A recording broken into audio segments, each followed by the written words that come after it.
अस्सलाम वालेकुम नाज़रीन, HR JDO न्यूज़ में आया वज़ीर नड़ हे असां मौजूद आहियूं सकड़ में म्याण में, जिते इनकम सपोर्ट प्रोग्राम या पैसा सिर्फ़ औरतुनि खे दरबदर कयो पियो वञे।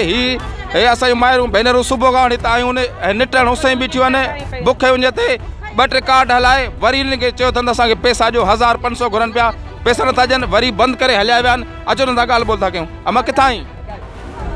असीं नासिरीअ जा आहियूं भा। हाँ, केॾी महिल आया तव्हां? असीं सुबुह खां आया आहियूं 8 बजे जा। छा था चवनि केॾा आया? हींअर भॼी विया इहे 500 रुपया वठनि, रुशवाई त वठियो पोइ पिया खोलीनि पैसा। असीं मोटी आयासीं, असां न ॾिननि पैसा। हालनि जा आहियूं।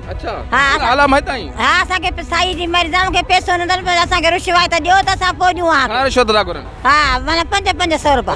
हा, मां काज़ी में मां ॻोठ जमन जो। अच्छा, हा, हिते घणो टाइम थियो अथई? हिते माना सुबुह खां वठी आई बुख ते वेठा आहियूं, नथा ॾियनि। केरु कोने किरा हो आया हुआ सवेरो हलायूं पे वरी 500 माइन न ॾिना, वरी सदमू ॾेई भॼी विया। बठे ते बाबा लाइन भॼी विया। अम्मा मां हिन सां गॾु आहियां। अच्छा, किॾां आया आई? हा, विया किथे हलिया विया। बुख ते वेठा आहियूं सॼो ॾींहुं, माना असां तड़फूं पिया। अम्मा तू किथां आई जीजी?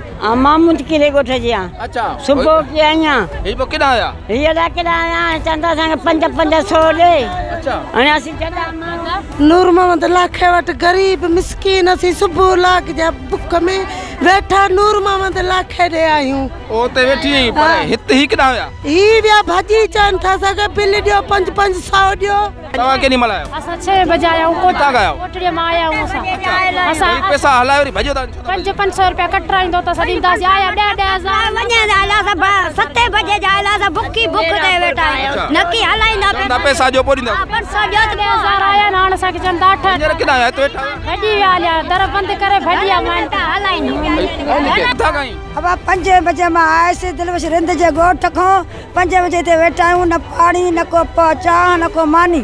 सुबुह को वठी न पैसनि जो कोन था चयो 5-5 झले त जेतिरो बि ॾे, पर पैसा बि सुकून सां ॾे न। मां लेडीज़ वेह त लेडीज़ जो इज़त बि करे न, लेडीज़ जो इज़त ई कोन थो करे। अब असीं बि सुबुह खां आया आहियूं। पैसा आयल न? मां हा, मुंहिंजा पैसा आहिनि, पर ॾियनि नथा? नथा ॾियनि। मला इन घरनि में पंहिंजनि में पिया हलाइनि। अच्छा, घर में पिया हलाइनि, उते पोइ 1500 वठनि? हा, वठनि पिया। अच्छा, वठनि पिया। 10,000 न सके, 9,000 पूरा नथा ॾियनि। 7,500। किथां खां आई अम्मा? अम्मा माड़ी जा आहियूं। अबा माड़ी जल बणी जा। हा, पोइ ही इन खोली त ही न ऑफिस? बस खोलियो त बस विया हलिया त हाणे घर पिया हलाइनि पंहिंजे? हा हा। हाणे दोस्त में गर्मी में वेठियूं? गर्मी में वेठा आहियूं त पोइ नथा ग़रीबनि जो अदालत थिए, पोइ असां काॾे वञूं भला? असां मेरा प्रकाया हूं। अच्छा, साईं जे ॻोठ जी। हां, 500। हा, मूंखे दम में गैस हड़का लाई। हां, अॼु आई हां मोटे घर ते 500 कटियूं था विहार वरी असां वापस 500 कढी मार पर वेन। हा, 500 भले कटिन, 500 कटण लाइ ॾियनि त सही, त वञ त सही। कोठे असांजे में कजियो थी पिया। 10,000 दाचनि पिया, सभु वठनि पिया। माजंद शहर जिथे किथे हलनि पिया। ही हिते नवां शाम इहो ज़ुल्म कनि पिया त न पिया ॾियनि। 8,000 ॾियनि पिया, 8,500 ॾियनि पिया, बसि ईअं पिया कनि। अबा बख बेवाही किथां आई अम्मा? मां न सकरम बाईपास खां। केॾी महिल आई अम्मा? मलिक को अब सुबुह साजर जे आई। पोइ किथां आया?